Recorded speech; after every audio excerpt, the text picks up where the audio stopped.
they connect and bloom. A bloom show in if they connect and bloom.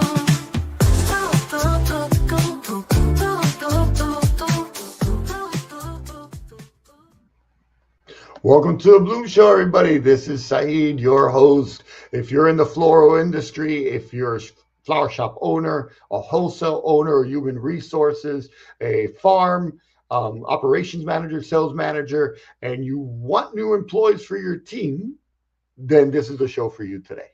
And why? Because we have Pam Lopez, a leader in the floral industry when it comes to recruiting, and she runs the talent part of Pollen Talent, a floral industry a floral industry recruiting agency dedicated specifically for the floral industry, and it's very boutique in what they do. And she'll be sharing a little bit about that, but most importantly, she'll be sharing on how to spot talent. But before that, I want to thank our sponsors that are supporting us today in this show, and that is SAF. SAF will be supporting us this year, and we're actually joining them for SAF convention. Super excited. If you've never been to SAF or convention, it's a great place. And why? Because there's a vast amount of different sectors. So there's wholesalers, distributors, growers, florists alike, everybody within the floral industry come to this place to meet, to be educated. I think there's like something like 20 or 50 educational sessions. I might be over exaggerating, but there's educational sessions covering AI, there's networking opportunities, there are contests, and much more. I'll share with you later how you could connect with them. But again, it's one of my favorite where I find extreme value in attending, because there's so many people to network with, so much education.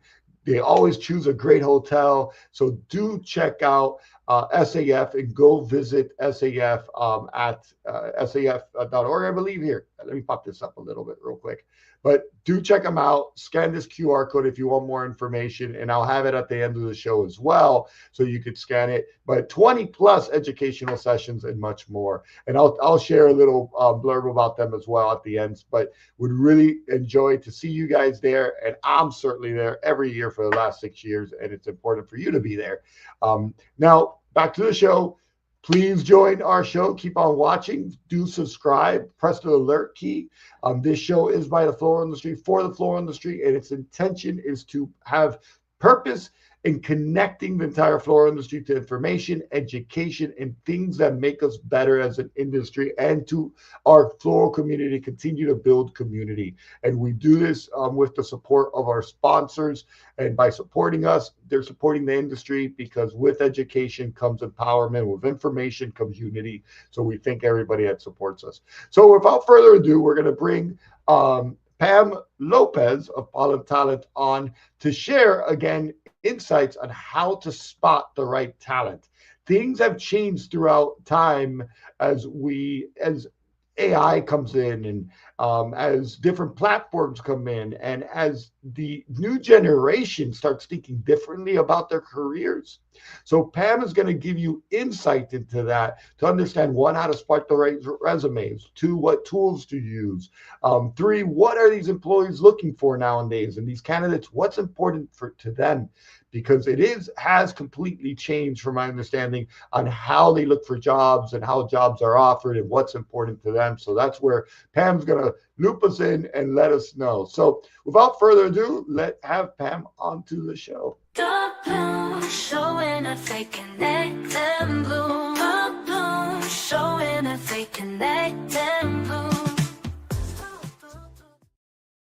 Hi, Saeed. Thank you so much for that introduction. And thank you for allowing me to have this space that will make me talk about something that I truly enjoy, and about an industry that I really feel bonded with. So as Saeed mentioned, I have a presentation here that I would like to present, just to go over this shifts that have been happening within the job market. So this is Pam. I'm a head recruiter at Pollen Talent, who specialize in finding talent within the flower industry. And our mission is to retain the talent in the flower industry and attract more talent to the industry. Okay, so let's dive into today's subject.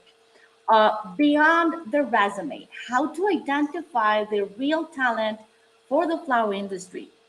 So it's not a mystery that the flower industry requires creativity, attention to detail, and emotional intelligence for you to succeed in it.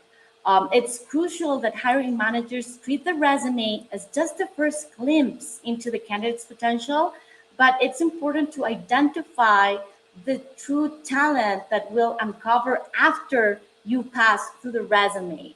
So that's something very important that we want to talk about today, because as Sahid mentioned before, there have been some changes within the job market that's not only affecting the flower industry, it's affecting other industries as well.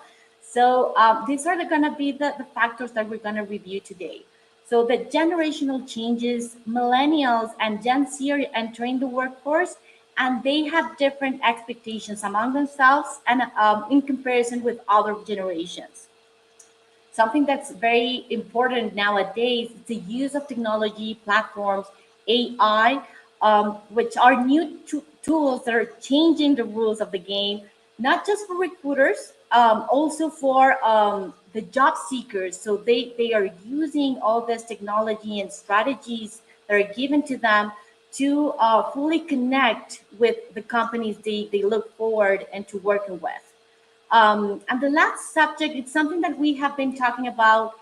It's not recent. It's happened over the years, but I think it's more open. It's more well reviewed now that it's expanding the talent pools beyond just the flower industry.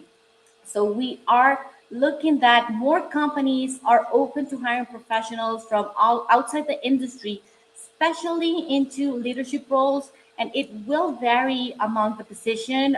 We see more openness in the operations and the logistic positions. But something interesting worth reviewing and what's happening in the job market. Okay, so sorry about the presentation. You're gonna see a little bit of overlapping, but we're gonna send this presentation to you just in a well done format. This format for this presentation overlapped. I don't know why. But let's dive into the generational shifts. Okay, so each generation brings unique strengths to the workplace.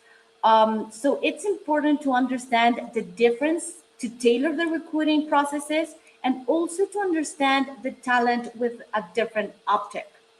Okay, so let's talk about millennials. So millennials value purpose, stability in their careers. They excel in team leadership and adaptability, and they seek clear career growth and work-life balance. This word work-life balance is coming a lot from the millennials, and it's interesting to review how millennials see the flower industry. So millennials redefine working within the flower industry as not working with the product, but it's understanding how the industry connects with people. And that's a different approach that we had prior with other generations.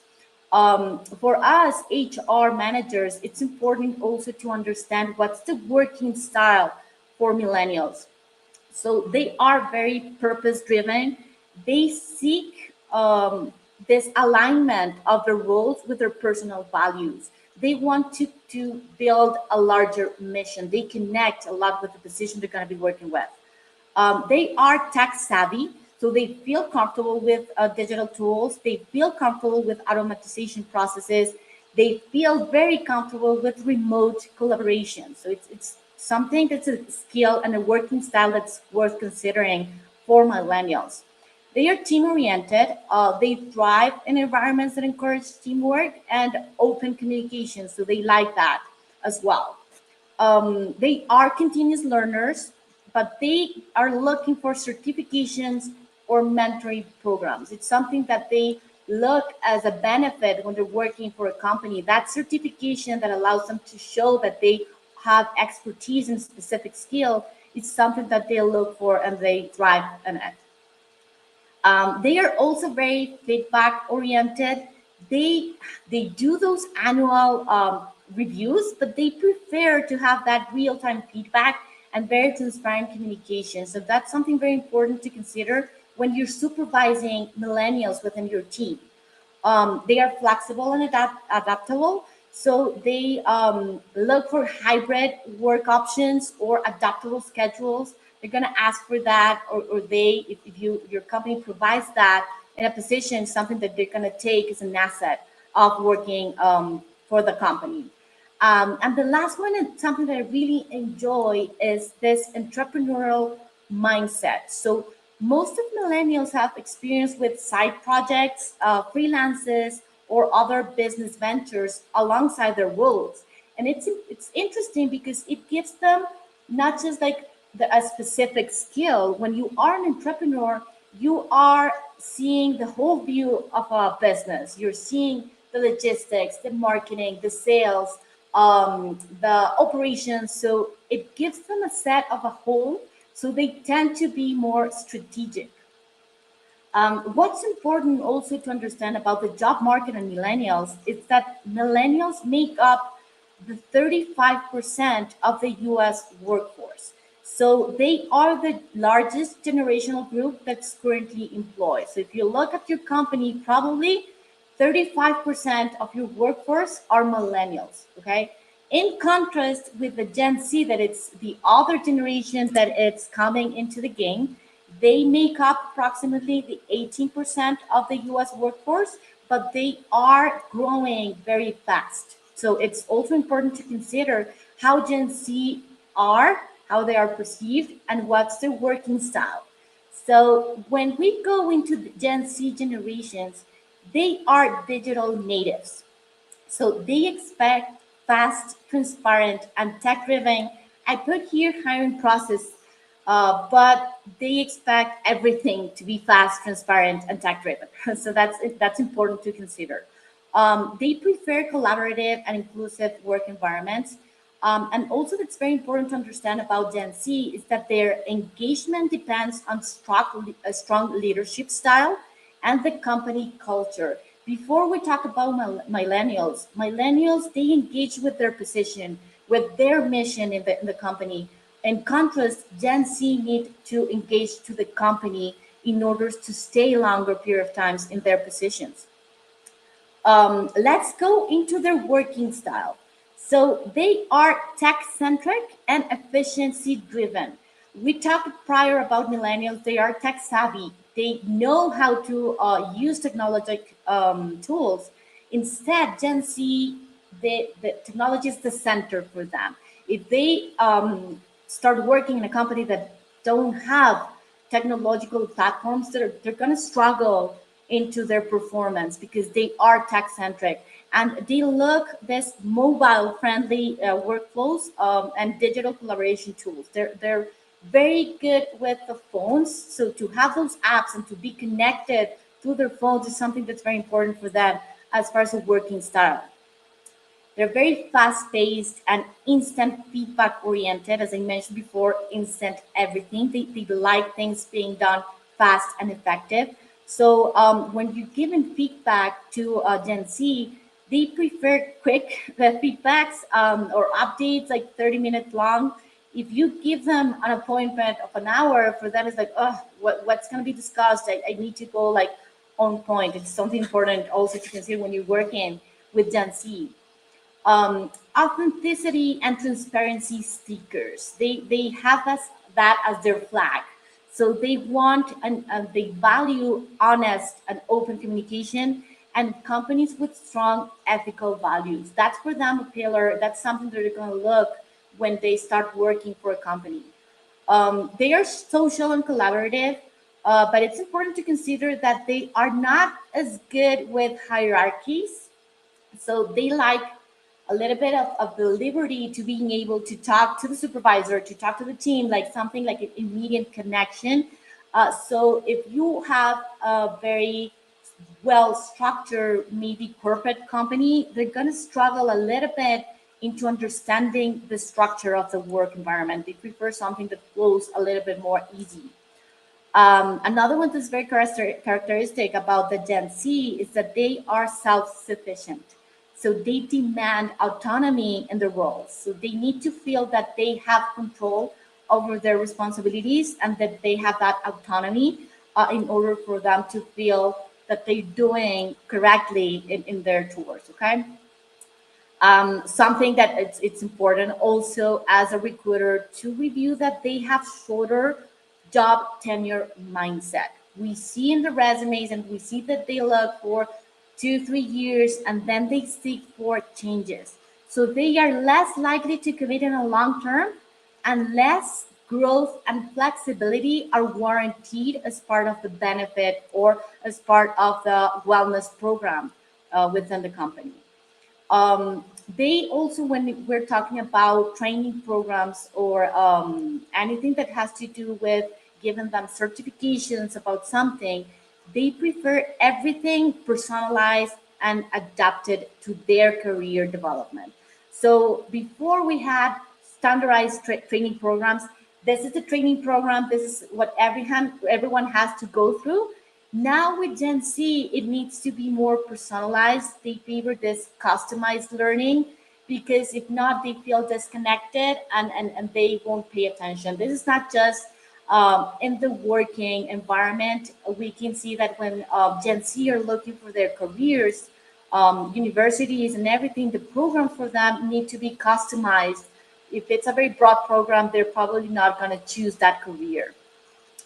And just recalling what I said before, because it's important, the engagement through the company culture. So to have a good and established, healthy company culture will nourish Gen Z to work in a very better way and to comply with what's required for them.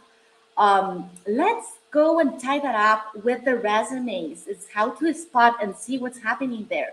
Because modern hiring managers are looking and have to look beyond the resume formats because they need to favor the talent that's behind that resume format. So, how to attract Gen Z, millennials, and more people to be able to be part of your workforce, it's also to use modern recruitment channels.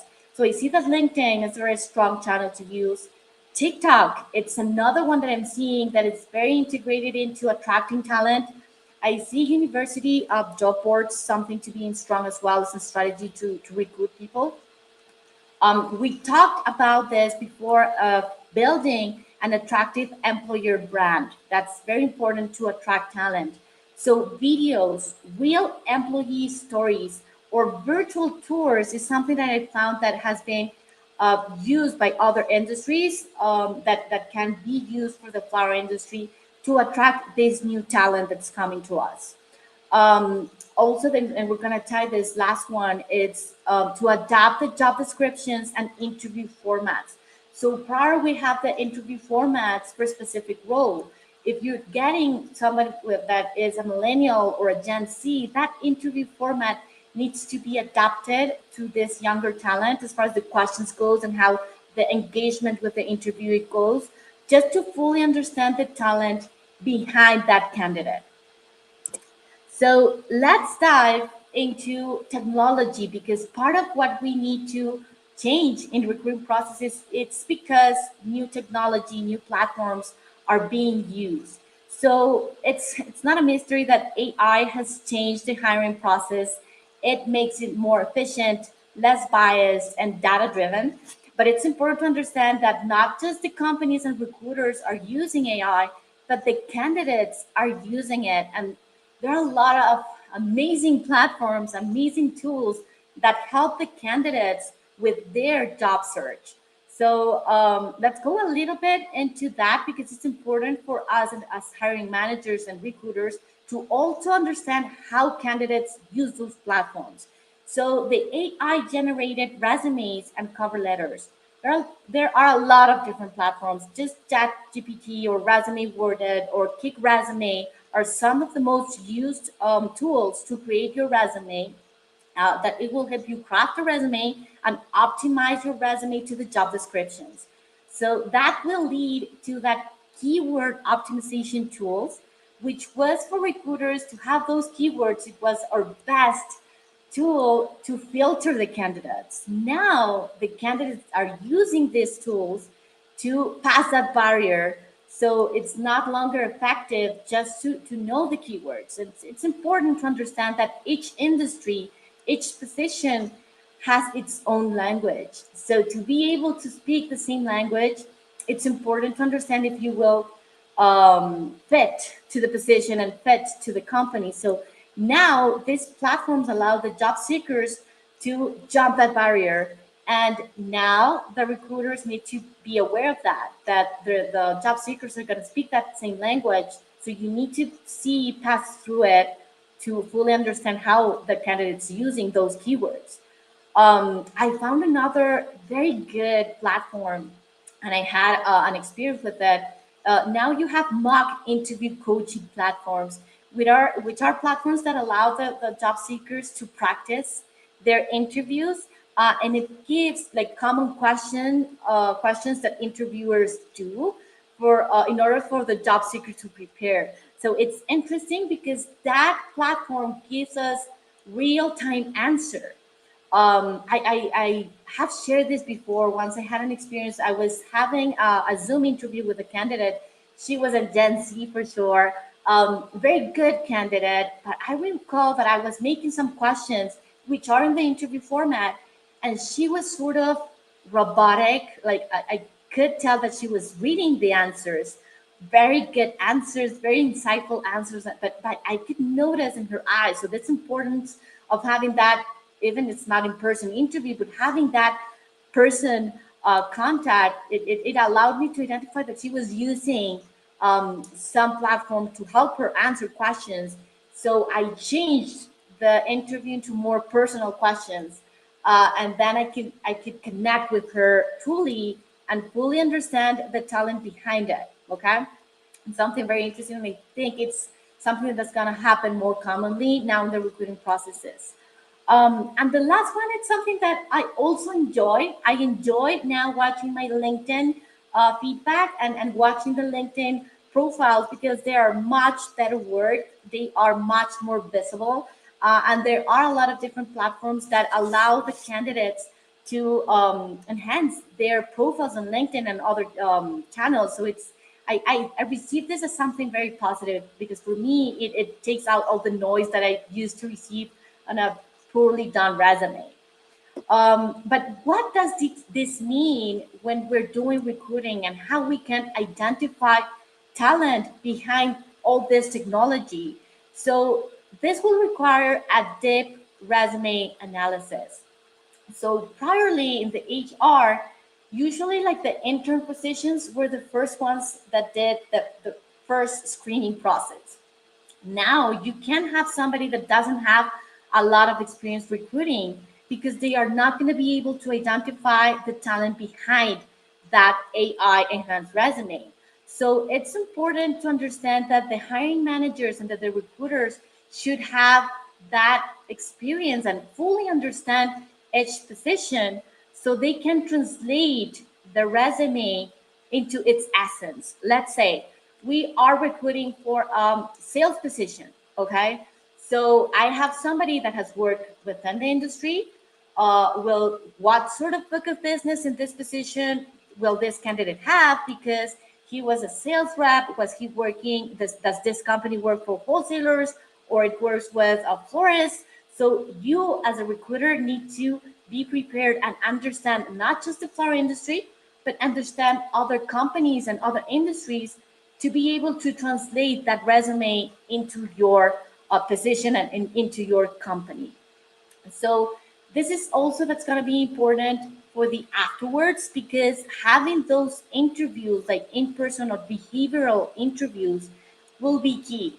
So it can be either a phone call or anything that will allow you to talk to the person will be required because you can ask some key interview questions that will allow you to review the authenticity of the candidate's knowledge, to review problem solving skills or wherever you need to be translated into the position.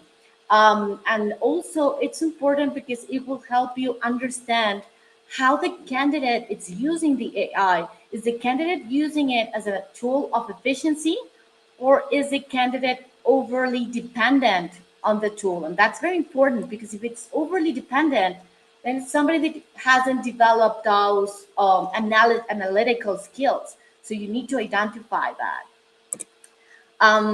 I recall when I started back then, HR, that we had a rule that traditionally recruiters would scan a resume for just 7 to 10 seconds and decide to keep reading the resume or not. Now with AI, this rule is obsolete because you will require to understand the resume at its whole to make sure if you pass that resume into the next step of the staffing processes. But I invite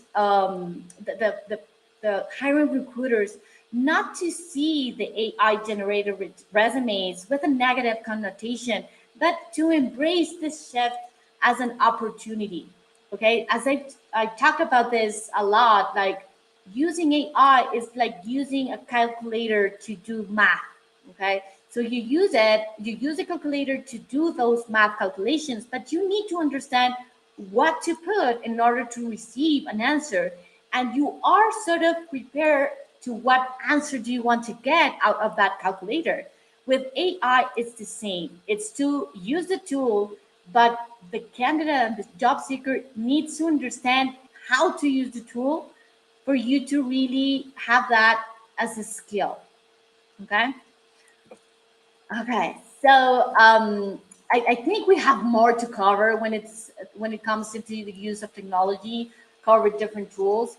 But just to give you this scale of what's happening and the sense of what the changes are currently in the job market, because you're gonna be receiving this sort of resumes and you're gonna be receiving a question of what platforms is your company using, because it's a shift in the job market that we need to embrace. Okay, let's go into the last key factor and something that it's not new, but it's something that it's now more commonly used. So expanding the talent pool and learning from other industries. So historically, floral industry companies favored candidates that came from specific experience sector just because it will ensure a smoother transition and will reduce the training time. Okay, that was why we tend to look for people that's currently working within the flower industry, because we have this feeling that it's gonna translate in a more easier way. Um, but I have what's happening in with doing that. It's what I called the recycled candidates. Okay, so it's worth considering that hiring exclusively from the flower industry will result in professionals that will replicate the same approach, the same strategies they used in in their previous companies. So they're not going to be bringing something particularly new. They're going to replicate the same strategies they have been replicated in other positions. So it's important to understand that, and it's important to understand also the position, because if we're talking about a position that it's in within operations and logistics, you're gonna receive the same processes because probably the other flower industry company uses those same processes. So you're not gonna have innovation into the position. Okay. But if we talk about, and I did mention this, maybe the sales department, it will translate the book of business. What's the risk there? And it's always a risk when you're hiring talent. It's that adapting the candidate's working style to your company's unique organizational culture is much more difficult than teaching the candidates the technical side of the position. So you can teach somebody what's the flower lifespan, how does the flower need to be treated, how's the design process, what's the logistic process, but changing that candidate's working style and adapting his working style to your company style is much more difficult than just explaining him the technical side of the position. So it's very important to consider that and have your hiring managers be a little bit more open into looking to for other industries. Okay, so it's also the case of expecting a different result while doing things the same way. Okay, so what are the benefits that your company is going to receive if you are cross hiring from other industry? It's the access to proven strategies. So you know other industries from other companies from other industries. You may know if they are successful or not. So we can see that professionals from the food, retail, or logistics industry develop high efficiently supply chain models. Those company has high efficient supply chain models, cost saving measures, and distribution strategies that will align very well to the flower industry companies. So it's worth considering those industries as well. Something important, it's also the fresh leadership and management styles. So what we have seen is that managers that come from fast-paced industries, such as e-commerce industry or tech industries, they have a different decision-making framework. They are more data-driven, and they have this performance tracking systems that will change the rules of the game when you are assessing or when you are qualifying your talent among your team. So it's interesting to have and to review those hiring managers or those managers from the e-commerce or technological companies, because they have this leadership style that will change a little bit the teamwork structure. And also when we're doing talking about communication strategies or marketing or branding techniques, we see that digital marketers can bring cutting edge customer engagement tactics, and can be a little bit disruptive. But if we are open to play a little bit with something different and see if it works, just if they can analyze the final customer of the flower industry, I think it's good and it's worth your time to review those sort of profiles that come from other places, not just within the flower industry. So what this means, like all these changes in the job market, all these new things or all these new inputs that we have, it will require to have and to tailor your training programs as a company. Okay, so for those training programs, you need to have this industry specific training, like floral logistics, flower types, design. How is the design being done? How do you get those trends? What are the export or import processes to include those technical aspects into tailored programs? Because that's the specific, that's the essence of the industry, and it needs to be trained. Also have this mentorship pairing programs. I've seen that these programs are very effective in the industry, particularly because uh, people that have stayed within the industry for longer than 3 or 4 years, they have this acquired passion of the industry. It's an acquired passion, and it's something that they can communicate to the new hires of the passion of working within the flower industry. So these mentoring programs, I found them to be very successful. And also to have this gradual immersion into the sector regulations.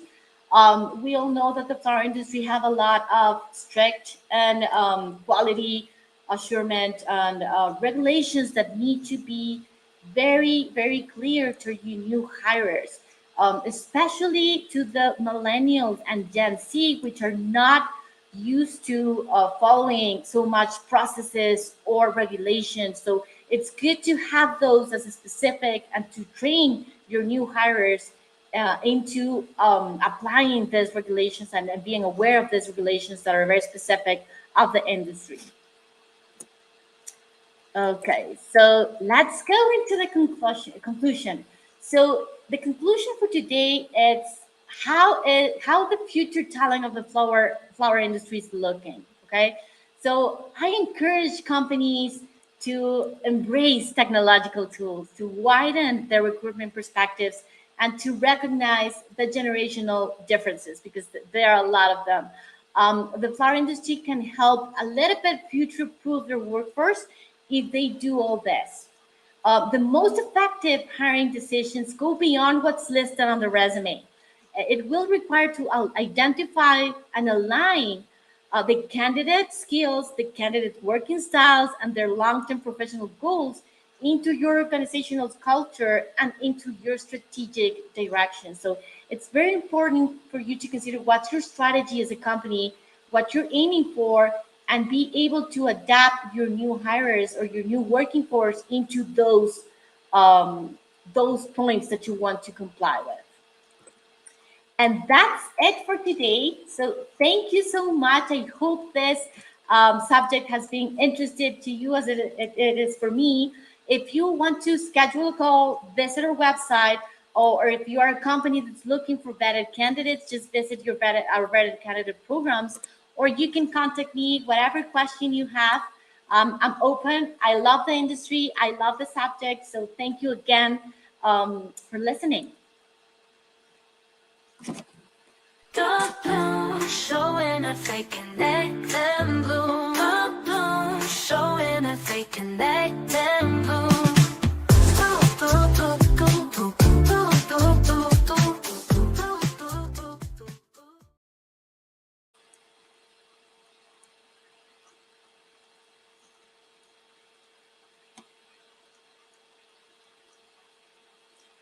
Sakir, I don't hear you. I don't know why.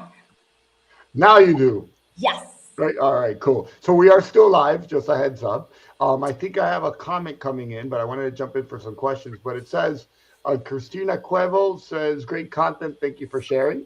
Christian, sorry, not Christina. Christian, thank you, Christian. Sorry.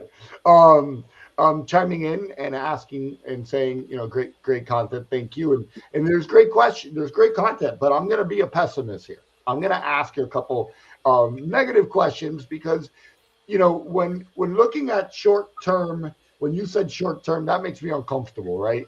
Because how do we know if I'm hiring somebody? I want to make sure that person's going to be with me for 5, 6, 10 years. So if I'm seeing 2 years, 1 year, 2 year, 1 year, 1 year, 6 months, how do I get past that? how do I stop thinking that that's a bad thing and start thinking that's a good thing? Yeah. So it's not a good thing for the company. It's not a good thing. Okay. But it is what it is as far as what they're looking for. It's not staying for a company that will not change. Okay. So I mentioned like it's Gen Zs, particularly a little bit with the millennials, but the Gen Z, they don't see changes. They don't see the company evolving. If they don't see the company also helping them as flexibility, they will likely leave that company. So there are strategies for the companies to engage the candidates for a longer period of times. As I mentioned, the new generations like Gen Z will engage to the company values, to the company growing in sales. So if they feel like the company and if they feel like the ship is going forward and it's going to something that's gonna be something good for them as well, they're going to stay. But if they have a company that is doing the same processes all the time, this is the benefit package, it's nothing more. It is you take it or leave it. They won't engage in a longer period of time because they don't see progress. The new generations look for flow, it's like something that's flowing, something that's constantly moving. When they feel stuck in a position or in a company, they will change. So you need to do something about the position, about the company, and also for me, I think it's not good to have your company as stuck as doing something that is working. I'm not doing anything further.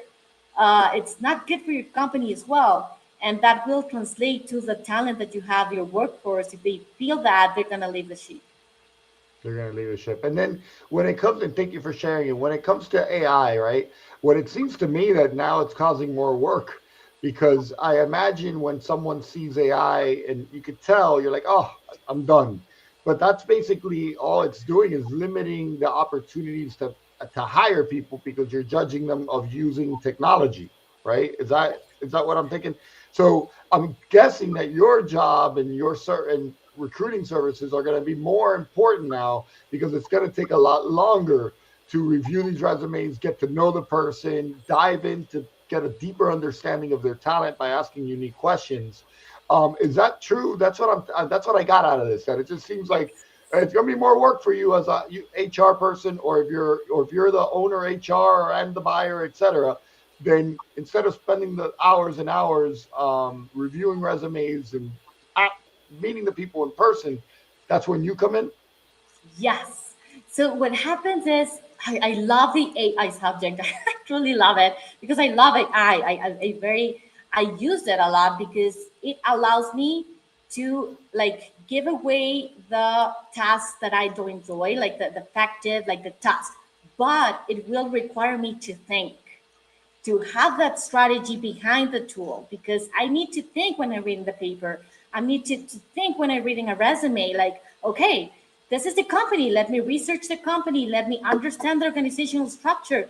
It will translate, it won't translate. So, yes, it's much more difficult now to recruit because you need to be aware of everything, of the job market, of other companies, of good practices, of bad practices, of understanding the day to day of a specific position. So, for example, if a candidate says that they are a sales manager in wholesaler, you as a recruiter can read that on the resume. But in order for you to fully understand if he is a good one, you need to understand the day to day of the wholesaler. You need to understand what are the bad side or the challenges that position has and how that specific candidate um, deals with challenges. So those questions are going to be required, and the answers that the candidate gives are going to be known. So you need to know that those are good answers as well. So you need to be prepared to recruit. And it's good because a recruiting agency focus on recruiting until they are used to seeing a lot of differences. If you have HR manager, they don't just recruit, they are also doing the wellness programs, doing um, other parts of the within of the company. So it's good to have a recruiter agency as a partner because it will allow you to have those candidates vetted. Yeah. So and I see that, and especially with the AI resumes now, because everybody's resume is perfect, right? Yeah, I imagine, right? Everybody's. I haven't had to do a resume in 15 years, but I imagine writing an resume now. It just sounds, oh wow, this is a perfect candidate, and then they interview them, and they're like, oh God, who is this guy? You know. So has that happened to you? Is that happening? what happens for me, I don't know if it's me. I love prior, I hated to have like a bad resume. For me, it was like noisy, but it was a good candidate. So I could identify that he was a good candidate, but he wasn't good at doing his resume. So I hated reading those resumes because I had to redo them in order for me to present the candidates because they were good. So now with AI, I don't need that anymore because they know how to do it. I just need to spot like the good candidate in the interview, which is the part of that I also enjoy because with having that interview, it's not just knowing the candidate, you know the practices that other companies are having. So it's interesting and it's enrichful. So I encourage to pass through the resume and get to the interview and see what's out there. And you've shared with me your process. What's your process? How is your process different than any other industry, than any other recruiting agency? Yes. Okay. So what happens with us is that we are very specific to the flower industry. Okay. So there's like a thing about the flower industry that you communicate passion, that you need to have some skills in order to be effective in the industry. And I truly believe that the people that we work with and Pollen Talent have that passion for recruiting and for the industry. So it allows us to fully identify a profile that breathes the flower industries. It's just that conversation, it's just that click that we already have. And also, it allows us to compare to other industry because I've worked with other industries as well. But our process is very tailored to the floral industry in different companies, wholesalers, distributors, farms, what florists, whatever you need. We have worked with those profiles, so we understand the day to day. Fantastic. Thank you. Is there anything else you want to share, Pam, before we go? Before I let you go? No, I think it's good. I hope that I gave that pill for people to feel passionate about talent, to people to feel passionate about the workforce, and to embrace the changes. I think it's something that's good about the flower industry is that the industry embraces changes. We passed through COVID. I think we can survive anything, and I think I challenge the companies to embrace this new shifts. I think it's something good. And it's really important. I'm going to mention a couple of words after I let you go, but it's so important to I think Albert Einstein might have said it. The definition of insanity is doing the same thing over and over again, expecting different results, right? So if like you just said, if you are hiring and you're offering the same benefits and don't change in 5 years, then come on, So if people are expecting different things, quality of life is different. People want to have growth either financially or not. And I think, something I've learned as well is always understand what makes your employee tick, right? What is important to them. And how do you do that? Is ask. And I think that employers tend not to ask, through the experiences that I've had with employers, is also asking. So it's not just when you hire the employee, is how you keep the employee there, how do you keep them happy? So I've always had a theory, and I might write a white paper one day about it, is how do you invest back in your employee? So something I've always said to, and what I do, but something I've said is, let's say you have $65,000 budget, but you get the employee for 60. Save $200 to $2,500 of that in a year to give that employee different benefits and different bonuses that are unexpected, like a ticket to a basketball game, or a vacation bonus like I do for my team, or an education bonus. If they read a book, they get a bonus if they show me how they use it. Use these things to create, as you say, an employee brand and a quality of life. And maybe it's not the 2,500, maybe it's 1,000, maybe it's 500. Right. I also give a vacation bonus. So if they go on vacation, I give them $100, $50, so that they could use it towards something on their vacation. That's the only rule. And they have to take a picture of it. So if they take out their family, take a picture, or on a jet ski, take a picture, because I want to be a part of that. And I want us to celebrate their vacation. So having those different changes that might seem insane to someone that has 100 employees, I get it.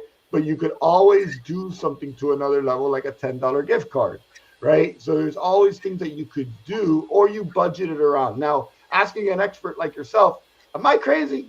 No, not at all. Not at all. So Okay.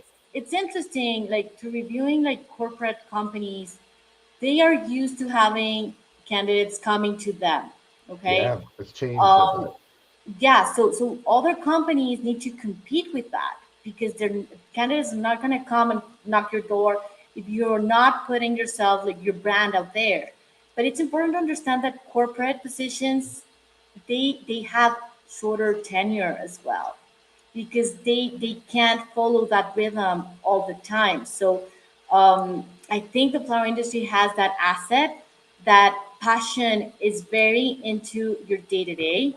So that will allow you to have a job tenure, like a larger job tenure. And if it comes with wellness programs, or if it comes with your supervisor being people's person, that he is interested in your vacations, that will change the rules of staying for a corporate position.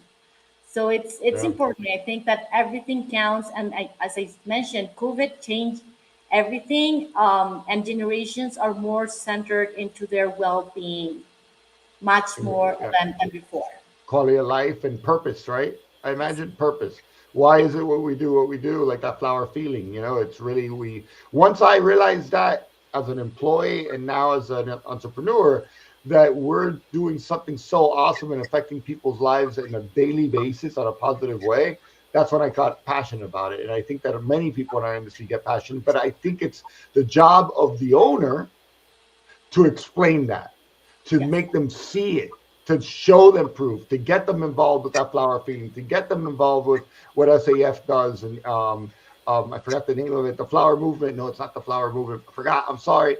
But where they give away a bunch of flowers to a stranger and to Get them involved with these things, because when they give a flower to somebody and they see a smile, now they know why they're in the business. So, Pam, I got a quick question for you, just to show that example why. This is a surprise question, Pam, but I got a surprise question for you. What is your first memory of receiving flowers, and how did it make you feel? Oh my God. My first memory, yes, it's a rose from my boyfriend back then. It's feel I remember felt beautiful. I remember being like it was the best feeling ever, and I showed that like I had my flower like all over the place. Yes, how, I how, liked it. I how, felt how, appreciated. how old were you? I was like 17. Wow. He's my husband. Yeah, so yeah. So it was a couple years ago, but it was a couple of years ago, I bet. But it's incredible that you still remember that, and the way you shine, you smile. It's really cool, Yes. and that's what we do, Yes. right? That's what us as in the flower industry. That's what we do. Is that we affected Pam's life. Since she was 17 years old, she remembered that moment, and it was a emotional moment, and even to this day, she smiles. Right. So Yes. remember that as an employee, remember that as a business owner. And that's what we do here at the Bloom Show and New Bloom Media, because we want to encourage that to continue. So, Pam, thank you so much. I'm going to have a chat with the audience, and thank you again for joining. Perfect. Thank you for having me. Take care, Talk to you Pam. soon. Bye Bye bye. bye. All right, guys. So it's always every guest is my favorite guest, So it's always great to have guests like Pam that is speaking to things that we don't speak about every day, and talking to specialists, right? So knowing that Pam, I think she may have mentioned it, 15 years working in the floral industry and recruiting, understanding different aspects of it from Ecuador, Colombia to the Americas to the United States, and really looking at things differently. So I've always said this: we have two types of people, and I didn't say it. Coach Lasso, Coach said it. Ted Lasso. We're either curious or judgmental. And what does that mean? We're either open-minded or closed-minded, right? So if AI is a thing that's here to stay, which it's a no-brainer, we're all using it within 2 years. If that AI is a thing to stay, then open up your opportunities by opening up your eyes to saying, okay, this was AI driven. At least that person was smart enough to use AI to make sure it was a good resume. And then you have to do the work, right? And AI is doing good things for us and also making us work in many cases. But keeping that in mind, we have a comment here. Perla Casado, great content. Thank you, Perla, for joining. Please don't forget to subscribe. Always appreciate it if you could subscribe. We really appreciate that.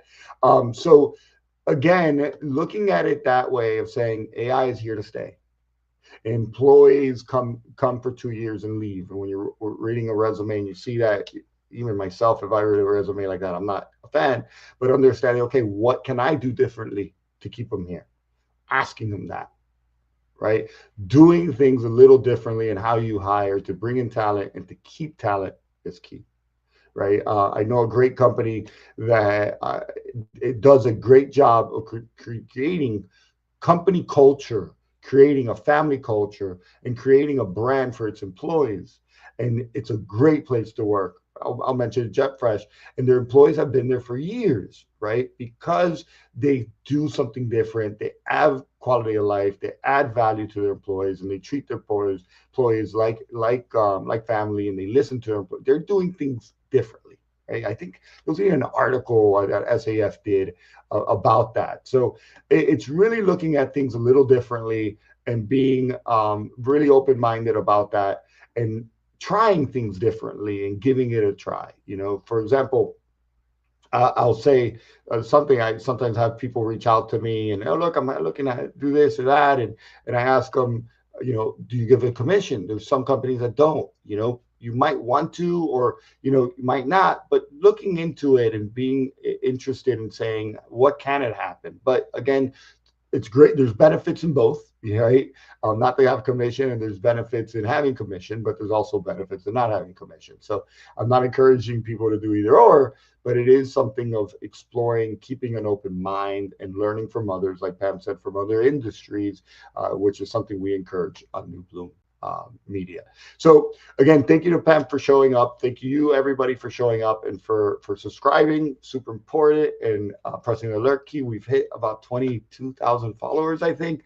So thank you to everybody that supports the Bloom Show. And the only way we can do this is with sponsors. So today's show is sponsored by SAF Convention, which is happening August 11th through the 14th. It is the premier floral convention. I do have some words to say, but I think I want to say it from my experience. Man, it is a great place. Why? First, there is committees. Committees you have to be invited, but there are some committees that you could join as a member. Those committees are done, I think, the day before, but find out why, because you could really plug in and learn, and it's a great way to connect to some really great people and to really understand what SAF is doing for the industry, and to even give your feedback in some cases. So that's something I wish we could share more on and have more exposure, because it's a great opportunity. You do have to get there a day early. This year I'm going to miss it, but it is a great opportunity to sit in and listen. And there's different groups of committees, but you do have to be a member. That's one thing that's awesome. Then the expo, where the different companies are showing their product. There's an attendee that said, what is it, Martha Aaron said she began carrying new varieties of flowers after seeing them SAF convention. So it's one of my favorite parts of it. Then on top of that, there's also what another attendee said is Jonathan Bundy said, what did he say? Said that strategies he learns and implements in his business more than pays for the cost of attending. And why? Because there's about 20 plus sessions, and they're covering not just florists, educators, distributors, growers, wholesalers, buyers. They're covering the whole gamut, right? Then you have that. Then you have the variety contest, which is an awesome experience, because you see these awesome new varieties that are showcasing, and you can learn what varieties are coming out. Then you have the educational sessions again. You have the networking opportunities, some great parties. They know how to do it well.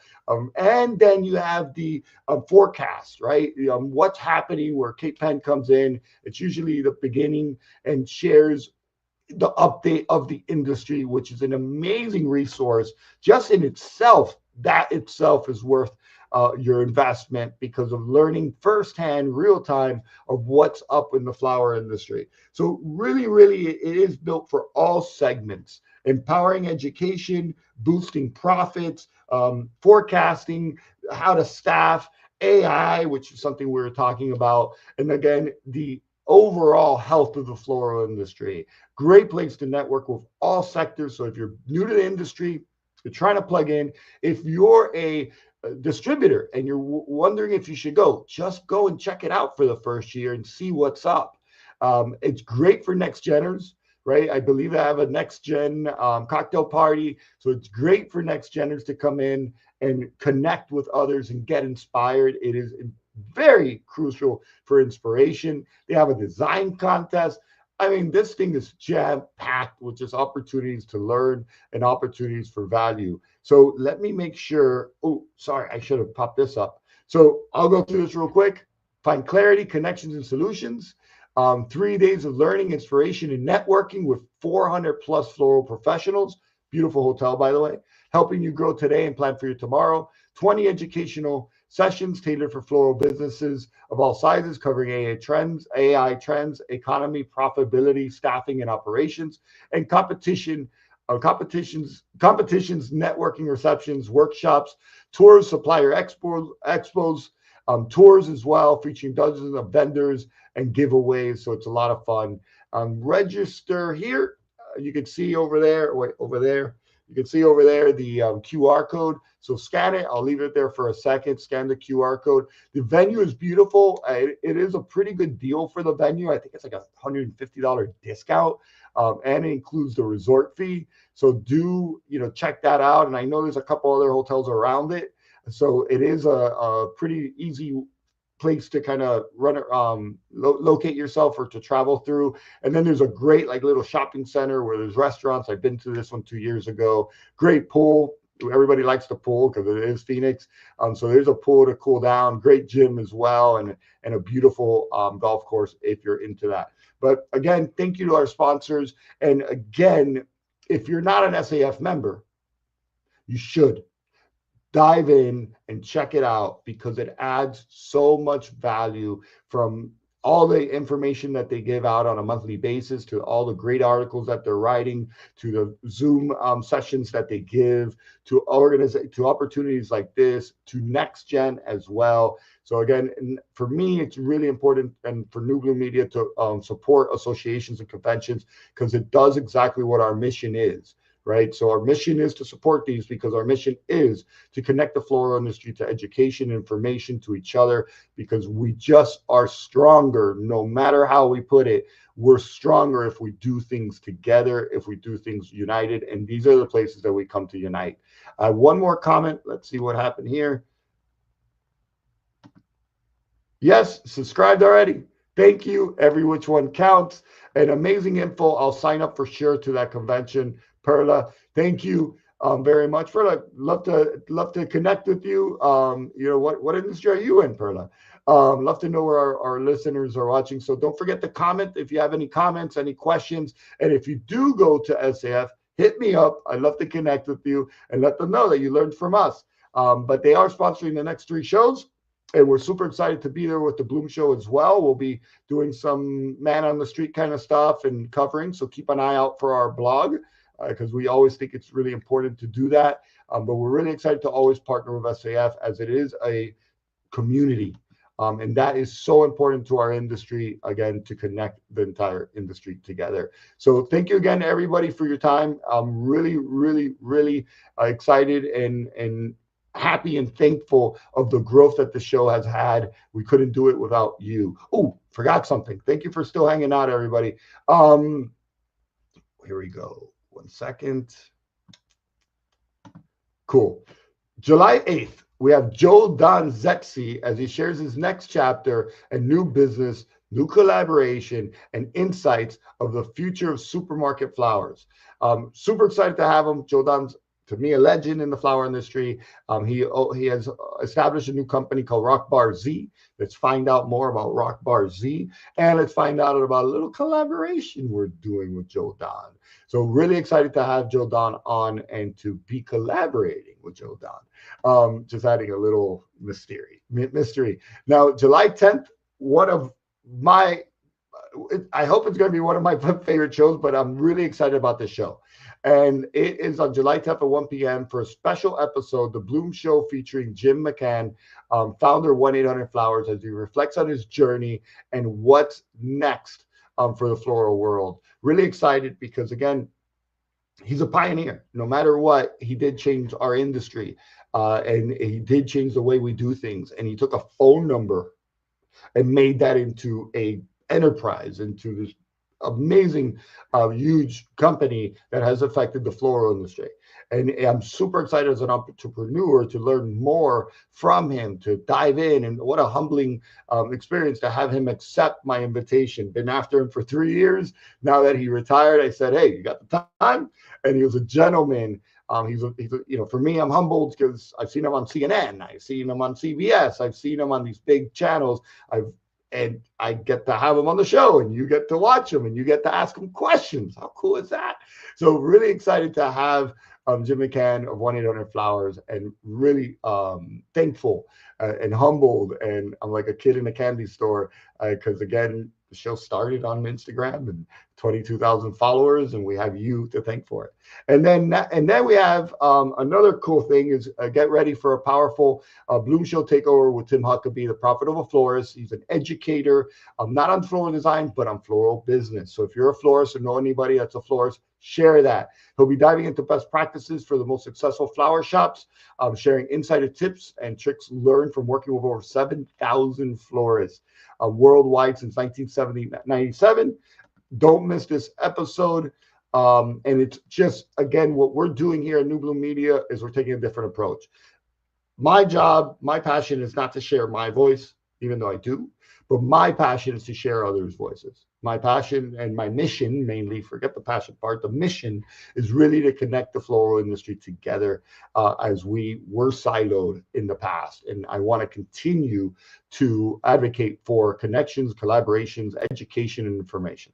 So what we're doing is really giving these voices a platform, giving these experts and professionals a place where they could share their voices, their expertise with everybody, right?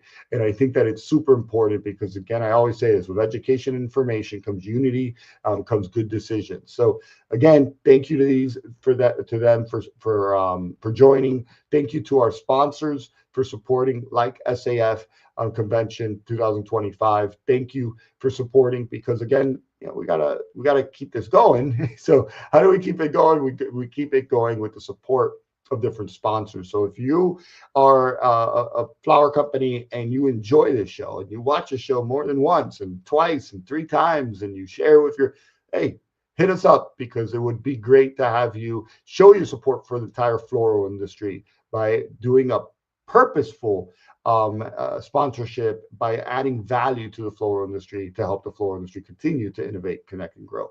So and bloom. And thank you, everybody, again. Hope to see you soon. Don't forget all the episodes that are happening. And don't forget, check out SAF Convention. Visit their website to learn more. Thank you so much, everybody. Take care. The bloom, showing if they connect and bloom. The bloom, showing if they connect and bloom.